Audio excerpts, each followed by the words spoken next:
everybody. Welcome to the Patty G Show. I am your host, Patty G. We are here with Hallie and Glen of In-House Media. We're going to talk movie production.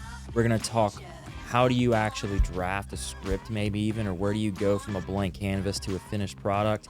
And we're going to learn the ins and the outs of the movie industry and also some really cool things that they're doing right here in Louisiana. And they've got their premieres happening all over the place. But before we get to that, I want to give a big, wonderful shout out to the amazing sponsors that make this show possible each and every week. We've got Government Taco, Raising Cane's Chicken Fingers, Falaya Real Estate, Lake Men's Health Center, Horizon Financial Group, and Mercedes-Benz of Baton Rouge. And without further ado, welcome Hallie and Glen to the show. Thank y'all so much for coming on. Thanks for inviting us. Yeah. I'm excited to learn a lot more about The Last Champion, a film that y'all have produced and written and done everything for. Right. But more importantly, who are you and what do you do? Hallie. Okay. I'm Hallie Todd, and I spent most of my life as an actress. I mean, most of my adult life as an actress. And I think people who might know me probably because I played Hilary Duff's mother on Lizzie McGuire in the Lizzie McGuire movie. And but I've done a bunch of other random things too. But about I don't know how many years ago when that I sort of started to write and produce as well. But you have a different path. About 7 years ago. Yeah. So what was the question? Who are you and what do you do? Well, we're both, we're all filmmakers now. We met, I was an actor, did a lot of stuff with Francis Coppola, did a lot of his films, starting with The Outsiders, Rumblefish, Cotton Club, Peggy Sue Got Married, and worked. I was in Hollywood, went there when I was in my 20s. And when I worked with Francis, I loved how he worked with his family. And I said, that's what I want to do one day. So at my late 30s, I stopped acting, got my pension, and we built a studio in Los Angeles. And it was photography and sort of a post-production facility. And we said, let's make films. And we went about writing, and Hallie was teaching, had a lot of really wonderful young actors. So we wrote it for those actors. And, it was picked up by Lionsgate. Our first film was picked up by Lionsgate. And it was my daughter's idea to say, hey, why don't we write for all these? I had to kill a lot of girls, teenage girls in that movie. But I had to do it, it was a very classy how we killed them. But we killed them nonetheless, 9 girls. And so that was fun. And then we said, let's not do that again right now. Let's do something a little more wholesome and entertaining and pull at the heartstrings a little bit. And that's how we came up with The Last Champion. And we met doing a play together. Okay. So we sort of fell in love during that process. Were you all like were you all the leads? It was an and I was like ensemble. within the part, like you just organically fell in love? Yeah. We were playing two people that had been a couple, but they were not together anymore. But they had been childhood sweethearts. So and he comes back into town and there's a whole lot of drama, but we felt like we needed to go out to get coffee for backstory, to discuss our backstory as the characters. And because they had such a long history together since childhood, it took a lot of going out together and discussing So basically, we were crushing on each other. So we were crushing on each other. So we just used it. Yeah. So they were giving you this big, long backstory about y'all are been in love for forever, and you've got all this relationship history and connections, and then you decided, let's just make this real. Let's live out what we're acting. But it was really funny because Hallie did the play with another guy originally, and I was doing a series, The Dirty Dozen. I had to go to Yugoslavia, and I wanted to do it. Jamie Baker, the playwright, director, wanted him, but he wasn't available, so he sorry. No. You were telling a story? No, and so when I came back, they launched it again. But Hallie didn't like, don't say that. He's a friend of mine. Don't I wouldn't say that. didn't like. No, I didn't say who. The actor? Yeah, but if he watches it, he'll know who he is. No, Well, she couldn't fall in love with him, but There you go. my character she fell in love with. On screen, the chemistry gosh, was that's great, terrible. but the off-screen chemistry, Wasn't happening. you filled it, Glenn. I did. Yes. Well, That's what I do. I was supposed I fill in to, the blanks. I was supposed to be married to this guy who was an abuser, and he was like my old flame. And so when we did it the first time, I was kind of crushing on the guy who was playing the abuser. So I kind of angled the performance like, I wish we could just be right, and it could all go well with us. I mean, internally, right? And then, and that I was sort of toying with the ex-flame. But so when he came on board, I kind of switched my focus. It's so unprofessional. I can't even. It's so bad. Yeah. I mean, it's lasted for quite some time, so obviously was the right decision. It was. How many years, darling? I don't know, Glenn. How many Stepped years? into that one. Let's see. 28. No comment. Moving on from that. Think about that a little longer. I can't. Sorry, I even brought it up. We've been together 35 years. Oh, 35 years. 35 we've been together. We've been married for 31 and a half years. All right, 32. Okay. But she's not counting. No. Yeah. Right. So how did y'all originally get into acting? Because I'm always curious about that story of going from, I guess, do you wake up one day and say, I want to get on behind a screen? Or what are the I did. situations that kind of led up to becoming an actor or actress for you each? Well, for me, I grew up in Kentucky. So I was going to college there, and first semester I just wasn't, I don't think this is what I want to do. And so, but I didn't have really any other choices. What am I going to do at 8, 19, 20 years old or whatever it was? So I was working for the highway department with the surveyor guys. And I was going to work one day, and it was, part-time summer jobs. And I was going to work, and I said, I think I'd like to be an actor. And I went in that day and quit the job. And with like $500 in my pocket, shot off to Hollywood. Basically. That's a bold move. Yeah. And it worked out. I got there, and I have no idea why.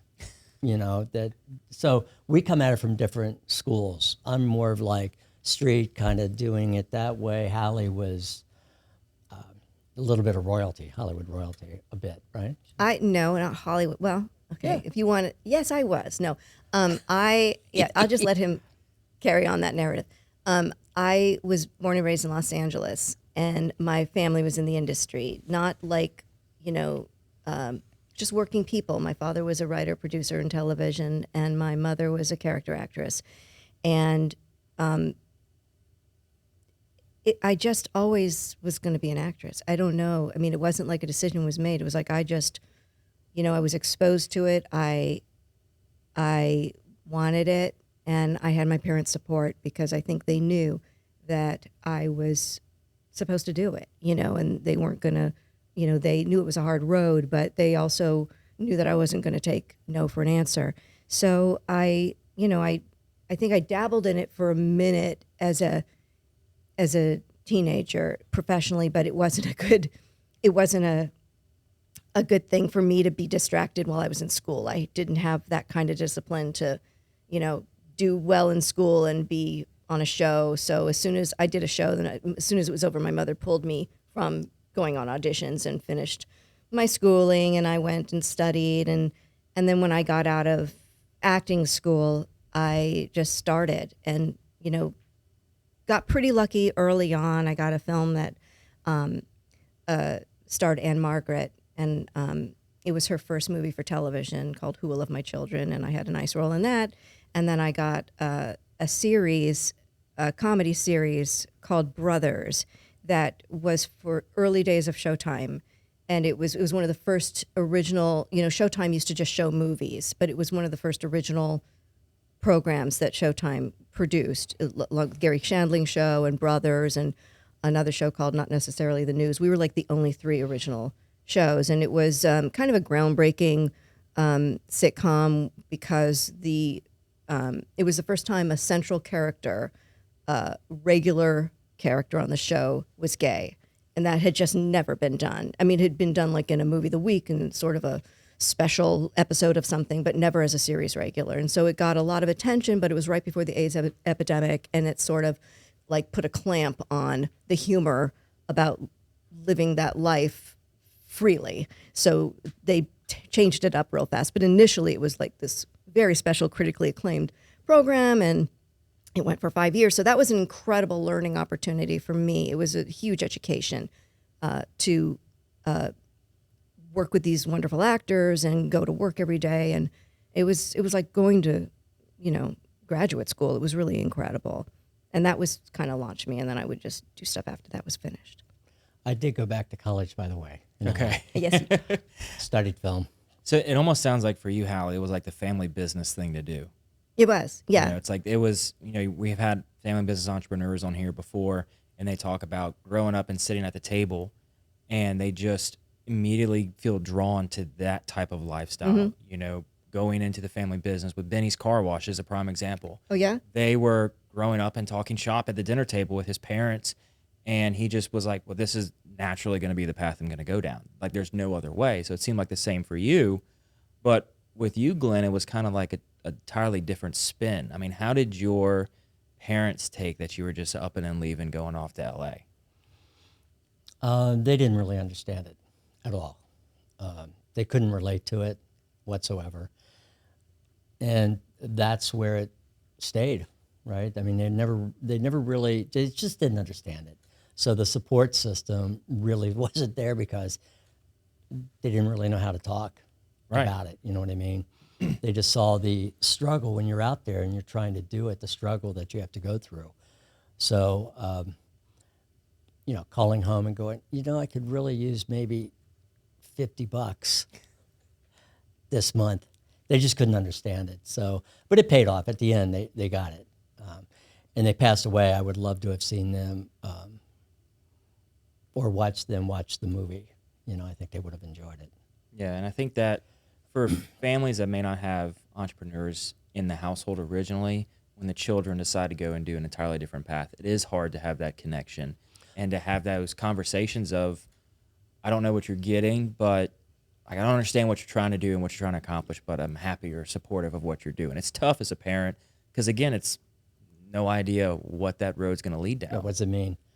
Well, my father was a big entrepreneur. I mean, he had his own photography business, so he would, and he worked on the railroad at night, so he would get in at 10 o'clock in the morning or 6 o'clock in the morning from the railroad, working all night, sleep 4 hours, go and do a photography business where he had all the hospitals and the baby photographs, so he'd be out there hustling the photographs, come back, my mom would be putting them together and he'd run them back over, and because you would develop it fast and run it back over to the parents. And so that's all he knew, man, was working. And he was a war, he was in the Second World War. He was a hero or Silver Star guy at Iwo Jima.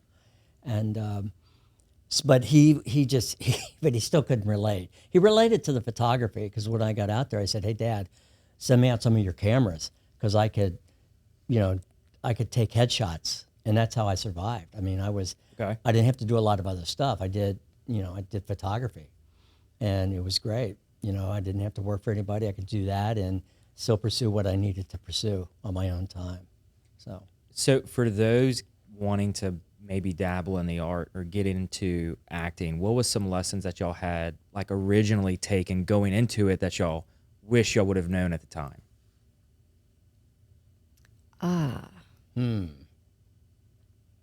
Stay in school.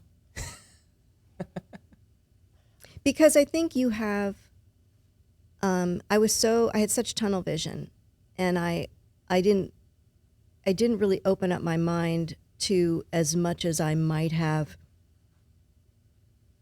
if I hadn't been so focused. And so it gets a little, I don't know, I think you bring so much more to your art if you know about other things, And so that was a real thrill for me going back to school later when it wasn't just about theater and acting and studying, we both did that. Y'all both went back to school? Yeah, yeah. I'm still going back to school. I'm Well, still hammering away at that. And the thing is if when you're a working actor, you're in a semester and all of a sudden you get this job and it's going to last 4 weeks, a month, you're on a show. You got to drop out of school. I think I have probably 150 W's to my name. And I had to go back and retake those and, do well in that class. But it was something we always wanted. Yeah. And we really encouraged Ivy to, really focus on school. And, she's a lawyer. She went to law school here at LSU. Okay. So she really stayed the path, and she wanted to produce like Hallie's father because he really sort of discovered Steven Spielberg in a film called Duel. And I think we may have spoken about that. Possibly. It was a truck following this guy. It was like Shark. It was it was his first long form movie. Okay. That So she's following that path, produce, write, and do that. So what made y'all want to get out of acting and go down that path? I haven't gotten out of acting. I mean, technically, still doing it. I'm in The Last Champion, and I'll be in whatever we're doing. And I've been so focused on this that I haven't really. I'm not a hustler. I just don't have that chip in me. So it's like a huge muscle that is not something is not toned as far as like the hustle muscle, but So when I get sucked into like, oh, we're working on this or we're working on writing or something, I don't have that skill of keeping that alive and keeping that alive. It's like I'm just all in, But if I were not doing that, I would be probably more aggressive pursuing acting outside of our company stuff. But it's really cool to do our stuff because I'm in the editing room and I have a say in the takes that are used and True. the angles that are used. So it's sort of like a situation that you don't get as an actor when you're a hired hand in somebody else's piece, But I love acting. I mean, I'm never going to not be an actress, I don't think. My mother, no, I mean, she was a wonderful actress, and she was pretty successful as a character. She was, a lot of people know her because she was Millie on the old Dick Van Dyke Show, but Laura's best friend but she was Yetta on The Nanny, with the big glasses and the smoker's cough and the glitter, and she's a meme, but she's several memes actually, but. Yeah, I mean, she was a real inspiration. She did a ton of theater after she did television and, then went back to television. And she just was really active until really the last show she did was a show for HBO called Getting On with Laurie Metcalf and Niecy Nash and Alex Borstein. And that was an amazing show if you've never seen it. It's just a brilliant show. And then she died. I mean, she worked. She died when she was 87 years old, and I think she only stopped maybe a year before she died. You know what I mean? I would love to work until I die. I love it. I mean, Yeah, it's an inspiration. Carry Yeah. on that same type of legacy. Work till your last breath if possible. Yeah. And that's what's fun about entertainment, because you can do that. Because you can work throughout your career, because you're the young guy, the ingenue, and then you're, the guy in his 30s, and then the guy in his 40s, and then you're playing, grandpa. And you can stay working. And with directing, it's different. Directing, it's just, it beats you up. I decided for me to stop acting was not I was happy to walk away from it. But I did ask Francis, after The Outsiders and working with all these guys that went on to become gazillionaires and, went on to great success, I go, what's the deal? I'm not getting those breaks. And he said, I think it's going to come later for you in life. And when he said that to me, I said, that's it. I'm going to really pursue directing, writing, and what I want to do. And, my first script I sold to Disney, and I said, again, I wanted to work with my family, and that's what we've done. It's not easy to pull that off. Right. It's not easy, man. You have to take the battle and the hill every single day until it's done. So what is that process like? You said you had your first script that you wrote and you sold that to Disney. Yeah. Kind of walk us through that first experience of writing that first script? Well, the very first one, well, that wasn't the first one. That was the one that got some attention. It was a buddy film. They didn't wind up doing it. It went into Turnaround, it's called. But they put you in a room on that particular one. We were at Disney and they were screening all these films, and I'm going with my writing partner at the time, and we're like, "Are you kidding me?" And they're giving you popcorn and putting you in a theater, and we want it to look like this, and we want it to have this and this. So you got a group of guys, 20 guys and women in the room, giving you notes and doing that. And Jeffrey Katzenberg was head of Hollywood Pictures at Disney at the time, and he loved it. And then he left. And when he left, it went into the Turnaround stage. So that was that. And from then on, it was, let's just do our own stuff. Let's raise our own money and do it that way. Put a group of investors together and do it that way. But it's difficult. It's difficult when we sit down and write, as a family. It seemed like it was easier the first time we sat down as a family and wrote. I think This time, I think because one of our team members is now an attorney and is because we started this, she was 15 or 16. And so, she's another person now with a lot more of a voice. Yeah. Yeah. And a very intelligent voice. yeah, and she's very specific, and so I'm sort of the guy. Let's get the big picture going. We'll come in and do it this way. You guys could come in but we can't do it together. So Hallie and Ivy now write, and they work. We work on the story, and they go through a draft, and then I come in and look at it and make changes, and so we found a really nice way of working now. I'm out of their hair. Well, because everybody wants to be heard and everybody wants to have their idea used, and so it gets a little, But we work together. I mean, we have we get excited, and everybody's so passionate. You know what I mean? So right, everybody wants the storyline to go one way or another. Right. It's hard to kind of keep the same voice, Right. with multiple voices coming Absolutely. in, Right. in a script. Right. But the thing is like when we go off and we'll figure out like our story and our characters and the specifically what happens throughout. We get very dialed into exactly what's happening, short of the actual exchanges and exact physical activity. And then we usually will split up and take, either randomly divide the scenes up, or if somebody says, I got to beat on that, let me run with that first. And then it goes, that's okay, because I don't want to do that one anyway, blah, blah, blah. And then we'll do our thing and then come back and rework everything. So by the time it's done, the voice is one voice. You know what I mean? It may, you wouldn't necessarily be able to tell who wrote what because it's all changed again anyway.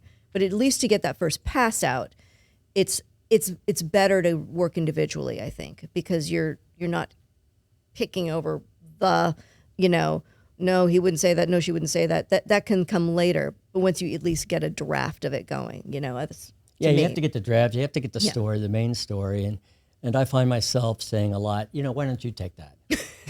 Why don't you take that one? Divide and conquer. Yeah. Well, it's also he's got so much on his Ivy, plate. why don't you take that? Hallie, why don't you take that? I'm going to be in there. Well, he's got he's also you're carrying more of a burden too. So it's like you can only focus on when you're writing. You really got to focus 100%. You can't be split. So, I mean, anyway. So we don't go out much. I mean, we don't. But we'll put in 10-hour days. Yeah, I mean, Doing you've got to get it all written up, and there's a lot that goes into every scene. I mean, when you're writing the script, you just have the script, and then you have to choreograph how the script's going to play out in real life. Right. Then you got to come in and have the camera angles, the lighting. Well, I mean, that's where he takes over. And before that, then you're storyboarding. Yeah. Right? You're storyboarding everything. I mean, on Last Champion, you had the storyboards, but then you went up and pre-shot pre-visualization footage of all of the scenes in the locations with like extras, so he could, when we would hit the set, he would be able to save that time. There was no decision making that wasn't born out of just something comes up and you got to change it, which always happens. But you had a plan that was very, very specific. Well, you're telling the story through the lenses. And we wanted Cole, I wanted him to be, this was a guy who's been hiding from everyone for 20 years, and he's got to come back to his hometown. And the hometown doesn't like him for what he did, and brought the embarrassment to the hometown, so on and so forth. And so I wanted to portray him very sort of small in the beginning. So I'm shooting him from a distance. I'm shooting him with wider lenses. He doesn't look that good. But all that prep that we did, that I did prior to doing that, the very first day of shooting, and it was really cold. It was 15 below. Cole wanted a beard, his beard first, and then we shave it, right? But the scenes that we had scheduled were like all the stuff in the beard. So we bounced back and forth that first day to 5 different locations. Oh my God. 5 different locations in the film. Because he goes, I want to have a beard. I think it's good if I shave the beard in the middle. And it was a great choice, but it changed everything. I mean, it wasn't like it's not like he showed up on the first day and said that. This happened a few weeks before we started. I was right with Cole, but I sprung it on my producer and said, oh, by the way, we're going to be doing this. And they're just like, but I had everything mapped out. So we went to those locations. We knew where the camera was going to be. We knew the movement, and we were able to just knock it out. That first day, it kicked our butt, but we did. I imagine so. Yeah. And you had to be careful with the actual filming of what scenes. If he's going to shave halfway through, you have to get everything filmed in the beard first. Right. Yeah. And we did that in one day. One day. So, okay. Oh my gosh. So how long, days-wise, how long did it take to actually film the movie?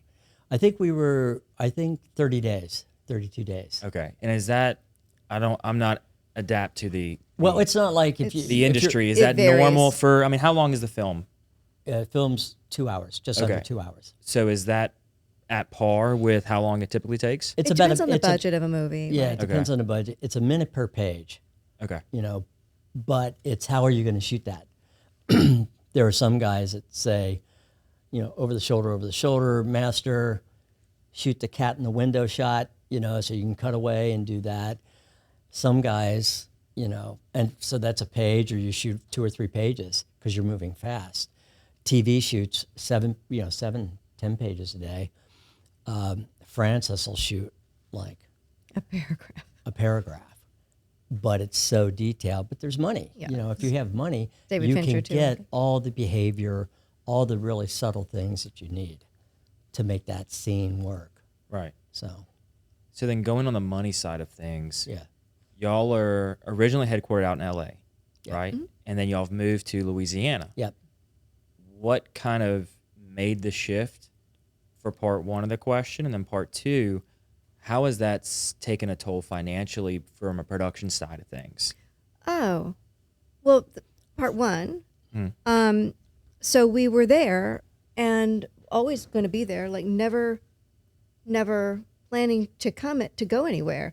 But every time we would travel anywhere, we would always be like, wow, could you live here? This is cool. Because I'd never lived outside of Southern California. I'd never lived outside of Los Angeles, except for going to drama school. Like I'd never moved. And so every time I would go somewhere, even like these small little towns, I'd be like, I could live here. I could do this, but I love LA. I'm homesick all the time. I mean, it's my home. But there's always this part of me that wanted to maybe check out another experience. And but we never acted on it or anything. But when we were raising money for this movie, we had just all of a sudden this random interest from people here. And so we were just sort of visiting, and we were like having that conversation. Do you think you could live here? Do you think you could live here? And I don't know. And but it was really cool and different. And I'd never been to the South before, ever. And then Ivy was shopping law schools, and she happened to be checking out LSU and as one of the options. And I don't know if you know much about LSU law, but it's got a really unique program that's different than any other law school in the country. Yeah, my brother actually graduated Yeah. from LSU Law. Okay, so yeah, it's got this dual degree, and it's really unique. And so she was like, this is interesting. And we're like, you know what, let's move. and so we just, but we never thought, it was really to check it out. You know what I mean? We just, we were still back and forth for the first 3 or 4 years constantly. And then we finally, got a place. And so it was a sort of an inching in and we got a little attached. Yeah. Right. And then as far as the financial thing, well. Yeah. I mean, the production, moving the production here. The thing is, with what we do, we can be anywhere. Exactly. We've got a couple projects that one's going to take us out of the country, England, Canada. So depending on how much we raise and can get there, we'll set up offices in England and Canada. And if it makes sense with the tax credits and all those things. Probably doing post here too. And bring the post back here, but we'll still go back to Los Angeles I work with Universal in their sound department. So they'll do all the sound and we'll do everything there. So for me, it doesn't really matter where I live. It's like, it's mobile. Yeah, you got to film on different locations. It doesn't necessarily need to be in LA. Yeah. But no. And I'm kind of happy not to be in LA right now, to be honest with you. Yeah. I'm really okay not to be there right now. It's that's all I have to say on that. Right. Well, in Louisiana, you've got the film tax credit incentives. So having all, like you were saying, Hallie's like bringing all the posts back here, like it makes sense to do that. Absolutely. And it's like Louisiana. My parents live off of River Road, and so River Road is always an area where people are going out to check for sites and to check for filming because it has that element that fits so many different films. Where we started having people come to my parents' house saying, "Can we film here and check it all out?" I was like, why are people here in South Louisiana wanting to film stuff? Then it wasn't until I got heavily involved in accounting and became a CPA, I was like, oh, this film tax credit is a big incentive. It's big. Yeah. So within that, is it almost easier for y'all to find funding here than it was back in California? I think so. There's so much competition for funding there. We set up one project here, and I got the tax credits, and we were going to do it for $8 million, and I got, in tax credit it was like $3 million. Oh yeah. It was because now I'm a Louisiana-based writer, so now I'm in a different bracket because they've got a big fund here, and then they've got this other fund for Louisiana, writers and directors and stuff. So it was fantastic, man. And I lost it because we couldn't raise all the funds for it, but I got really close to the Stephen Hammer who runs that program. So we'll revisit all that. Again. Maybe use them for a different project. Yeah. Yes. So from a standpoint of available assets here in the community, we've got, is it Celtic or Celtic? Celtic. Celtic. Okay, I thought it was Celtic. So Celtic Studios, how has what's been here compared to what's been in California? Well, it's interesting that you mentioned that because we haven't needed a Celtic for what we've done so far. We might next time, but we shot it in practical locations in the Pacific Northwest for Last Champion, but it's there. I did an American Girl movie that, and I went to South Africa to do that. So you're everywhere in this business. You're not. You're just. It just takes you all over, and I would have gone from either L.A. to Cape Town or Louisiana to Cape, it doesn't really make a difference. But I did the ADR at Celtic. What? I know I did. No, that's what I'm saying. To South Africa, yeah. Yeah, but I did ADR there, and it was empty when I went. There was no activity there, so it was like, wow, this whole system, like, let's make a movie. It's like empty. We were talking. I don't know if it's empty now, but it was. Right. Yeah. We were talking about this. They would be really wise to recreate the French Quarter. On the back lot. Make a back lot. On their back lot. Okay. It'd be expensive, but I think they would. I think they would make a killing because the particular film that we have right now, which is sort of this crime, drama, thriller, I don't really want to go into New Orleans to shoot that because it's so nuts down there. And I don't want to put anybody in jeopardy. And, I've been hearing war stories about people shooting down there and getting carjacked on the way to the set. Shooting movies. Shooting movies. Filming movies. He said shooting. What I was saying. Okay. Okay. I didn't know. Well, at first, no, it's New Orleans, so. Yeah. Yeah. But I thought, think if they could really do a nice backlot, like the French Quarter, Yep. Build a section Baton of the French Rouge Quarter. they'd get more work, Oh my in my gosh. opinion. So on that topic, what are y'all's thoughts and perspective, being in the industry, of filming on site, or what you call it, organic sites, or No, Practical locations. practical yeah. locations versus studio filming? What is y'all's take on kind of doing either or? I like the real locations. I like the real locations. But now they're coming out with these big, LED sets where they go out and film, and you can't tell. I mean, you're shooting in the Arctic and you're shooting in the studio. So there's benefits either way. You do the cost analysis of, hey man, we don't have to travel a whole crew up there and to get that. If I'm only shooting this guy coming out of a cabin and we've got the Arctic behind us, we don't have to go there and do that shot. There's pros and cons, but I guess my favorite is location. It's just much more exciting and fun. When you're out in the street and you're out, in the snow and you're doing those things, man, it's The reality of it. yeah, it's fun. Yeah, and as an actress or an actor, how does that play into you and your role being in a real location versus being in a studio location?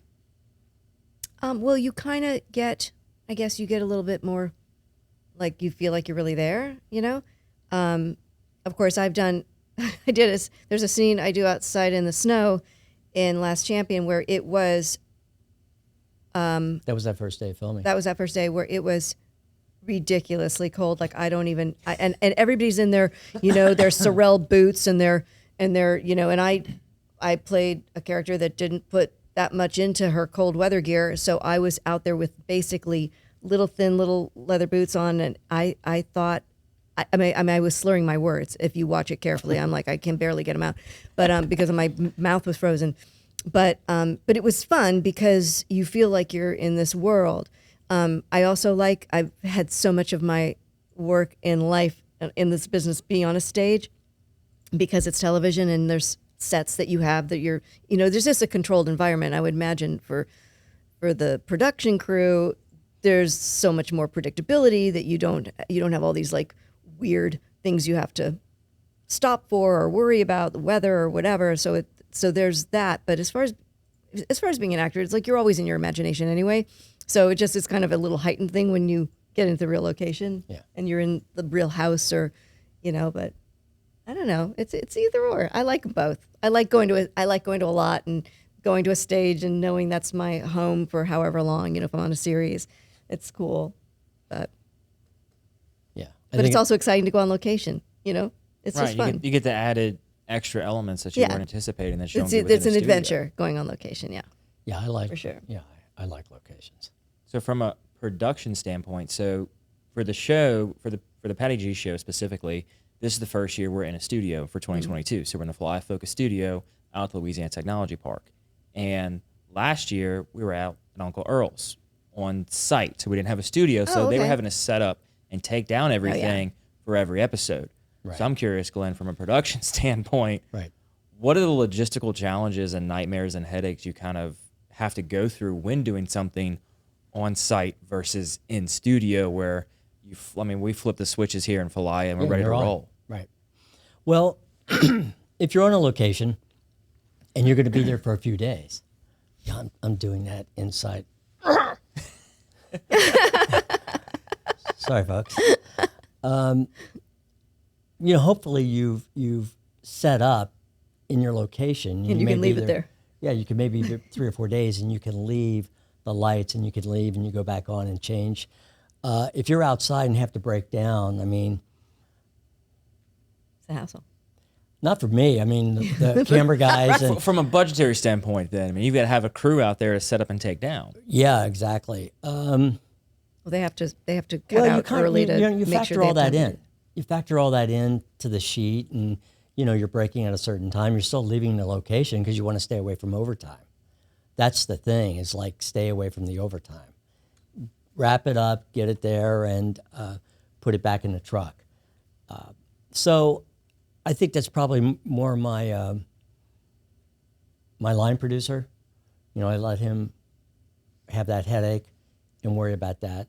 I just kind of, watch over like the big amount of money, how much are we, doing for that. And sometimes I'll have to say, he'll go, look, man, we're going over. We got to be off this location. I go, we're going to do it one more day. So ultimately I can have the final say. And then I go, oh, now I got to make that up. Money up somewhere. How do you handle that situation I gotta make when you have it an up somewhere. overage? But that's a puzzle. I mean, Yeah. it's fun too, figuring out all that stuff. Yeah, well, maybe you're not shooting, or maybe you go, Hallie, we have to cut your scene. No, no, you don't do that. You never do that. Just kidding. but when you get really wonderful actors also, you're like Cole. I mean, he's like 2 takes and you're done. And Hallie's pretty good with that. Although I protect her a little bit more. Say, you want to do it again? Or she'll say, hey, can we do that again? And she has the luxury because she's one of the producers. Right. She can say, oh, no, we're going to run it back Yeah, one more time. that's not happening. Let I'm me doing see it the again. playback. Yeah.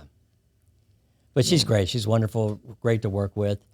Thank you. So And, wonderful writer and really wonderful in the editing room also. Yeah. Picking out, certain behavior and subtext. Because that's what I like to shoot. I like to shoot the subtext of a scene. What's going on underneath that thing.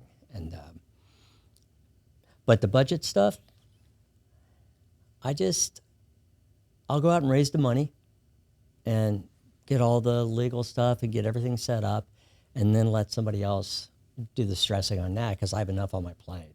Right. Yeah. You can figure out the I budget. mean, I've been in some arguments. They'll argue it. They'll say, what are you doing, man? Shut up, I'm the boss. No, but, we get there. We get there.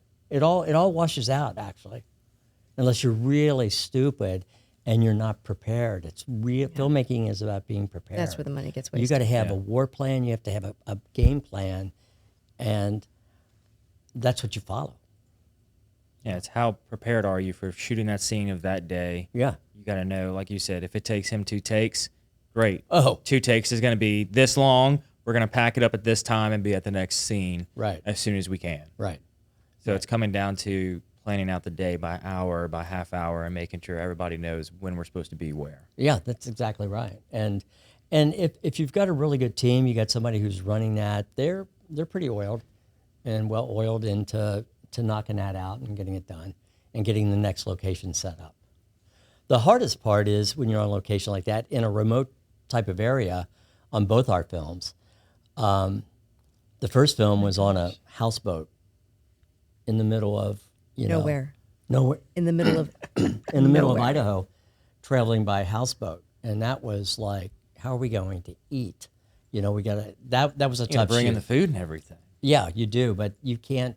You're in a town. It was a little town called St. Mary's, and it was in the middle of Idaho, and in the panhandle, right? the food was. I thought there was going to be a mutiny. You have to keep the crew. Yeah, we learned a lot on that movie. Yeah, you have to keep the food coming in. But you It's also got to have be hot. you have to trust the person who's bringing the food. Yeah. That was And we no trust on that yeah. one. We had to make a couple phone calls and go. You have to come take over for this person who's not. Yeah.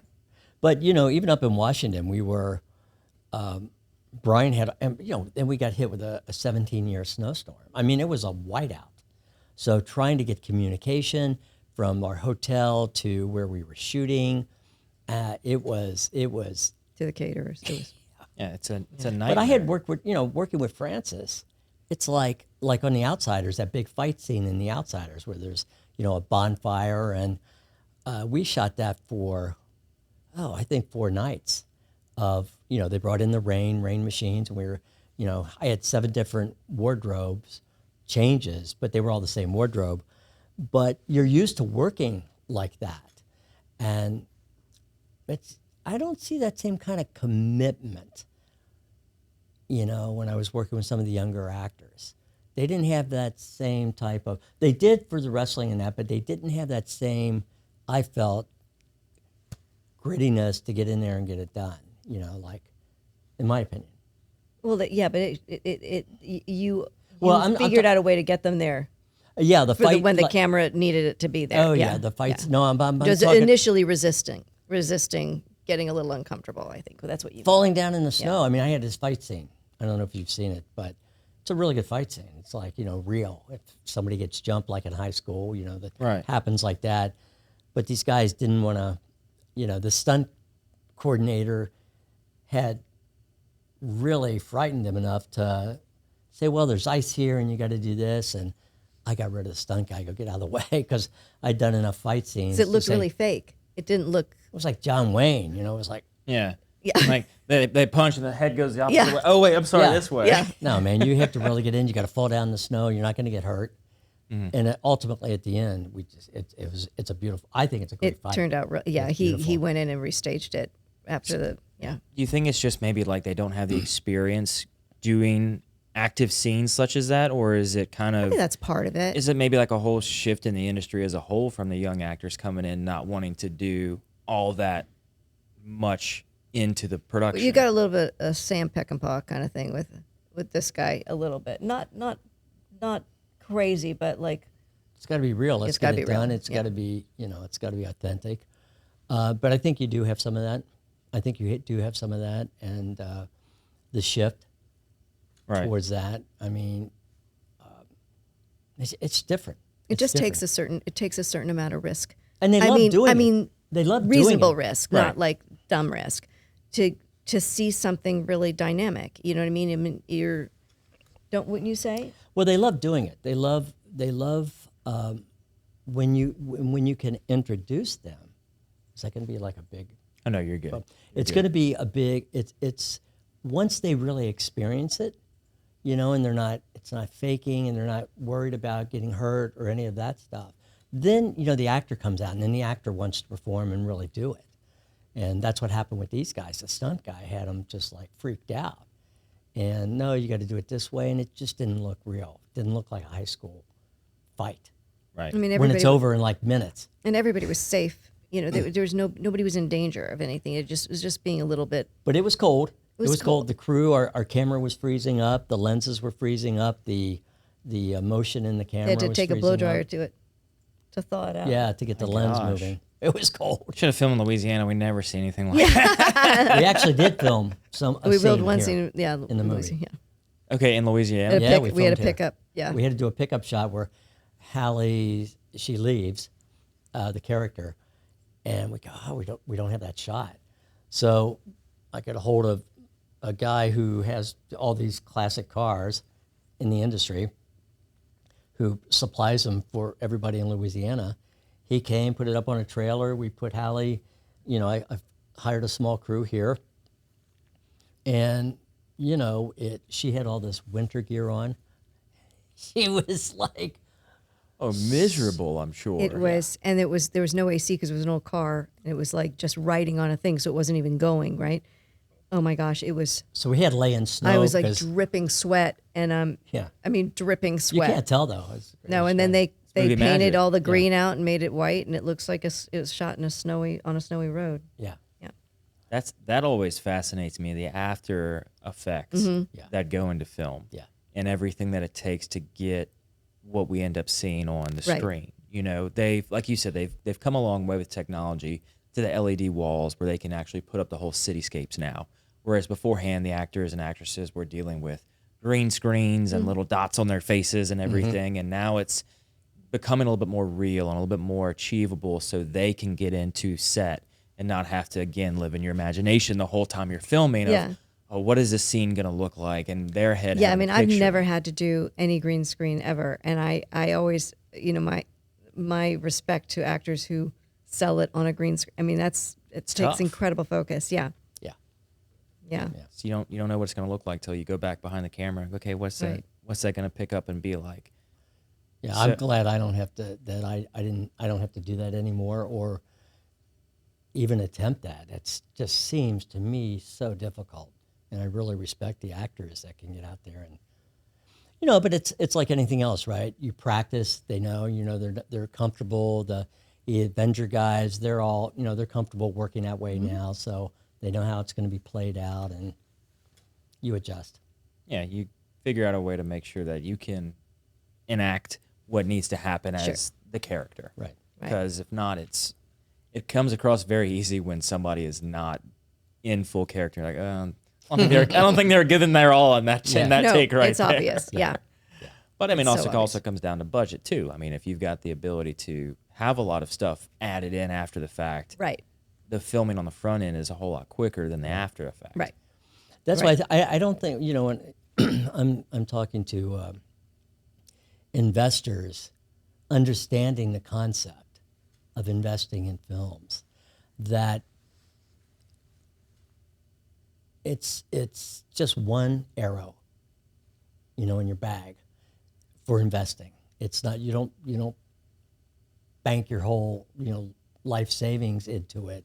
It's just it's just another means to maybe to have income coming in. And I try to, and I don't think they understand how, expensive it is. I mean, people will spend 30, 40, $50 million going out and trying to strike it rich on a well.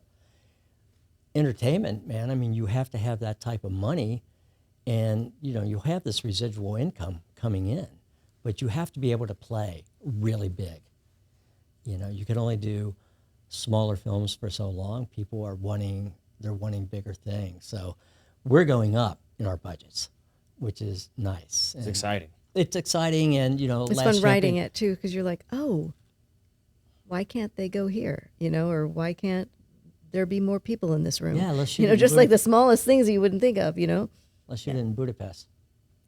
Yeah, I mean, and that is on the explaining side of things. When you're raising this capital, the model of traditional film revenue has kind of shifted, I feel like, since COVID, right? So since the theaters had to shut down, you can't have those big premieres. And correct me if I'm wrong, I think they're starting to get back at that. But a lot of people were started selling to streaming services, Yeah. which is kind of what y'all did with The Last Champion. Yeah, we were forced to, because we had a deal set up with Roadside Attraction, and then COVID hit. So we had to do a 180, and I just took it over, and made the deal with some aggregators and got the film out. And, we're heading towards 10,000. What is that thing on Amazon? What is that? Well, when you Rating it. rate something, so we've have almost 10,000 people who've rated it. So we don't know what that means as So far we're as co- but what's we're that percentage. competing I with never rate anything. Do you ever rate anything? I You do. do. You do. I'm that's a good. rater. Okay. I guess. I've never rate. I don't, and nobody I know rates except for you. You're my first person I've. But it's if I had to put a number to it, I would say it's less than 3%, less than 2% of viewers will actually take the time to go rate something. So Right. at least like what I do for the show is kind of, okay, based on how many listeners we have, how many ratings we have, let's take a percentage of that. Mm-hmm. Okay, yeah, we're below, 5%. If you've got people that have a higher rating, then they've got a very, very engaged, and they're probably telling a lot of people to go rate it. But if you're just having people watch it, and then once they feel so compelled to rate it, then that's what you're getting Mm-hmm. Yeah. at that rate. So it's And we're like, almost at 10,000 on that. Whoops. So we're Okay. competing, Sorry, was we're that loud? competing really, right up there with studio films. yeah. And so now we're selling in Europe, and we've done very well. I mean, so, and it's showing well, and I think that's what's leading us to, really say, look, we can, if you give us more money, we can make, and how about giving us, money for 3 to 5 films? So you have this, so you're not betting the farm on just one film, you're spreading the risk out. Right. And there are people who are interested in that model. It's all about where you look for them and who you can get on as an investor as to what they're going to put their money into. Right. Because if they believe, it's always, especially in business investing, whether it's in the entertainment industry or whatever industry it is, they're betting on the jockey That's 9 right. times out of 10. That's right. That's absolutely. So if you can find somebody who believes in you as a writer, as a producer, Right. they know, oh, let's do 3 movies. 1 or 2 may strike out, but I know you're going to hit one of them. And that's why having that, and they can watch it and look at it, and because all these guys that I'm dealing with right now, they've all seen it and they all love it. Yeah. So It's a whole lot easier to sell something that you've done before and you can show, yeah, Oh yeah. here's it's my huge. work, right. Yeah. and that's why in Louisiana, and like what I'm doing with the show is when we were hiring interns, I'm saying you can go and tell people what you've done with the show and show them the actual content you've made if you want to pursue marketing. You can, it's blatantly, it's all right there across the social media. If you do a good job, Right. they'll see it. If you do a bad job, they'll also see it, So use this as your portfolio of business that you can go and take to either get more investors or get another job down the line, whatever you want to do. but understanding that what you put out there has value, even if you may not make a lot of sales initially, it's for that next sale of what people can go back and look and see what you've already done. Yeah, exactly. And you do this really well, by the way. You do. Thank you. It's very comfortable, and because I'm always uptight doing this stuff, like I stated to you, but you make it really easy. So y'all are also in town. You'll have a premiere coming up. Where is that premiere coming up? It's at the Manship Theater Okay. on October 26th at 7:30. 7:30. Okay. Yeah. Doors open at 6:30, so Yeah, and there's a Q&A with our team afterwards, and it's a beautiful venue. I love that place. I was working for a couple days down there this summer, like as a guest teacher for their film camp for the kids, and was Hallie's a gas. a great acting teacher, by the way. Thank you. She's great. She does a lot of privates. She's Yeah, then wonderful. I've private coached for a long time, and it's something I love to do. But I get a real kick out of working with young people, and Yeah. I mean, I'll coach grown-ups too, but I mean, it's just like, yeah. But it's a great space, so I'm excited to see the movie down there and have everybody, be able to appreciate it on the big screen, right? Be wonderful. Yeah, a lot of her students are working. So that's rewarding. Right. When you see these kids come in, and, we did it in LA and just had a ball because the energy that they bring in. It's like I'm sure it's huge. Yeah. It's like it's what's going on in the town. Really it's rewarding because- entertainment place. yeah, really rewarding. Yeah. So y'all have done a lot of different things in this industry, and as we start to kind of wrap up and wind down the show, we have a set list of questions we like to ask every guest. Okay.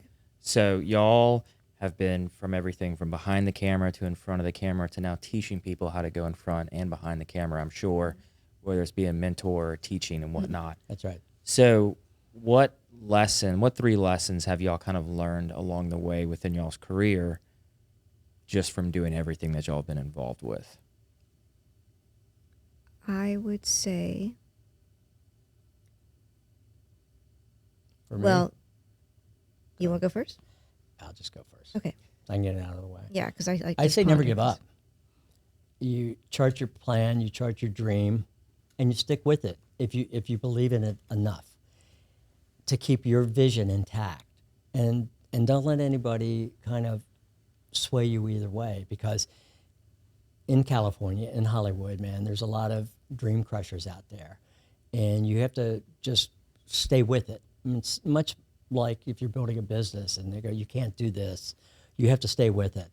That's one for me. And I think passing the baton is really rewarding, being sort of a mentor. And I think that's what's yours, Hal. I would say just be true to yourself, and it's easy in this industry to get focused on what you think people want you to be, and that maybe you want to be like somebody else you think is making it or successful, so you want to mold yourself into this other thing that's not really coming from you. But the thing that's going to be the most interesting about you is you, and nobody else can be you. You're the only one who can be you, and I think that is, I mean, that's not to discount character actors doing characters, but all the best character actors keep their own self right in their performance. They may disguise it, but they're alive and well and living out the part. Right. And so I think that you find what you do well and embrace it, and not try to be somebody that you're not. But that's with everything. But acting, Right. It's so obvious. If you're acting and you're not comfortable with yourself, or you're not wanting to reveal, you kind of have to be a little bit of an emotional exhibitionist to be an actor, wouldn't you say? So I think just to be true to yourself, and also to study. And I don't mean because I'm a teacher. I mean because I think that you're competing against people who have, and you want to be able to arm yourself with as much ammunition as possible in a game that's really, really competitive. So to not, with all the YouTube and the TikToks and all that stuff, I think there's a lot of people who are sort of falling into acting without the expertise, and we don't want that expertise to die out. You know what I mean? It's like Right. it's a precious, art, and so I'm, a proponent of, taking it seriously, and giving yourself the respect of taking it seriously if you're going to do it. Don't be frustrated early on because you can't give up, because you're going to hear no a lot, And I say if you're pursuing the visual side of it or whatever, just learn as much as you can. Take all the classes, pick up a camera, start shooting. There's so many, festivals and shorts out there now that if you really want to do that, it's just whatever's going to make you happy, Yeah, 100%. Yeah. So what is something y'all did as a kid you wish you could still do today?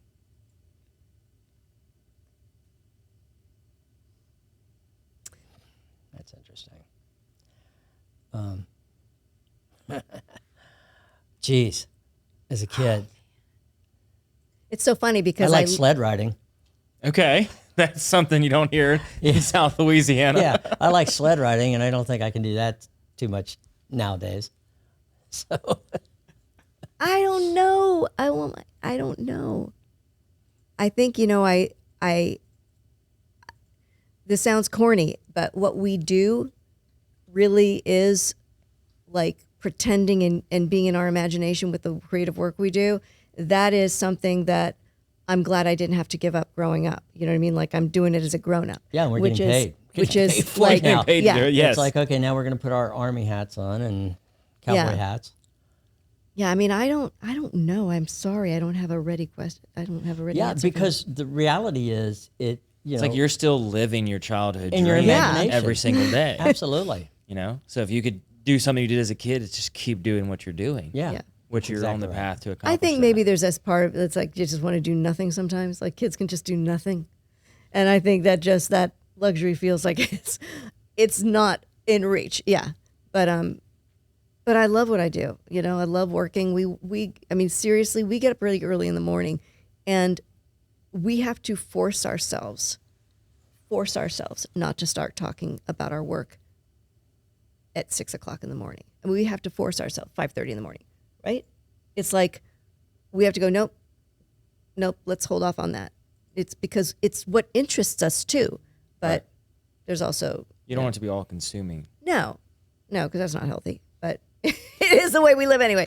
But now what I wanted to say also about The Last Champion is that you were saying about the local thing. We did the post here, except for the final re-record, which we did at Universal Studios in Los Angeles. But David Torrens, who is one of the conductors with the Baton Rouge Symphony, he conducted the score for The Last Champion. We did it down in New Orleans with a bunch of Baton Rouge and New Orleans, Louisiana, and I A think a few 60-piece orchestra. 60-piece orchestra That's at impressive. Esplanade Studios Esplanade down. Studios, And it was beautiful. Casimir Boyle is the name of our composer. He composed this beautiful score. I'm really, really proud of our score. And David Torrens conducted it. It's really something to hear. So we put some people We got to really work. lucky with the artistry. Yeah, We absolutely. put some people to work. I love that. So y'all made the move from California to Louisiana. Yeah, Yeah. Baton Rouge. So what is something you love about Baton Rouge? We heard that you don't like to hear the food and the people. But here's the thing.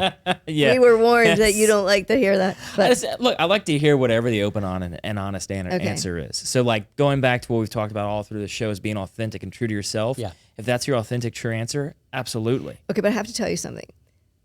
Okay. I grew up, my dad, my stepfather, I grew up with football going on the television. It was on the television. They both watched it.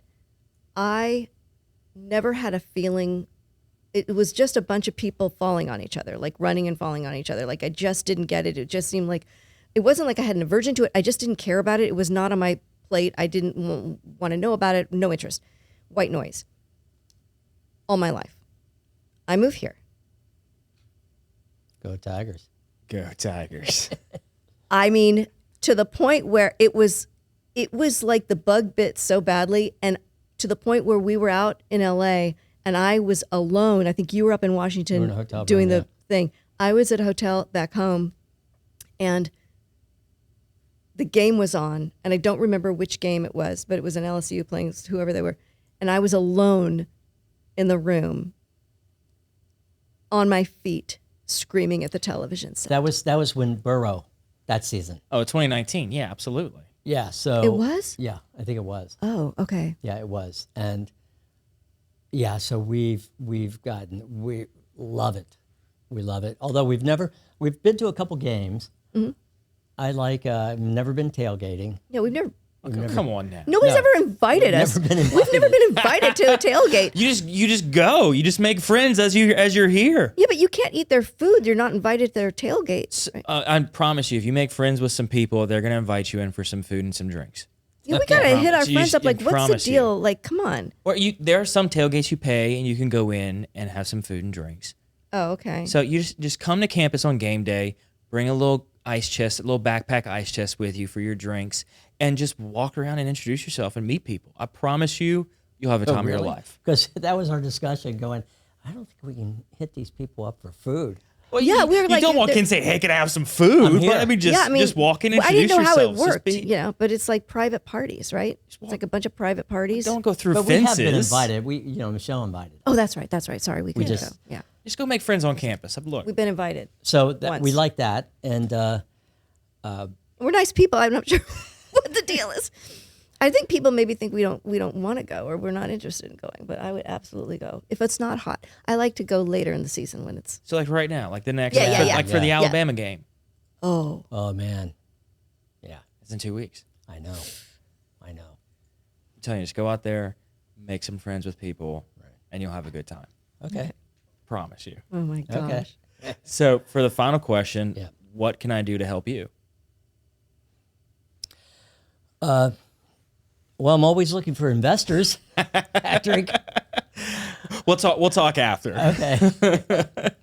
I want people. I think giving that- us. Yeah, this an is a lovely opportunity. opportunity to It's share about the movie. yeah, The movie very is nice. because we didn't really say it's a family sports drama. It's got a strong message of redemption and forgiveness, and it's not like a heavily hammered faith message, but there is a redemptive through line in it, and it's really.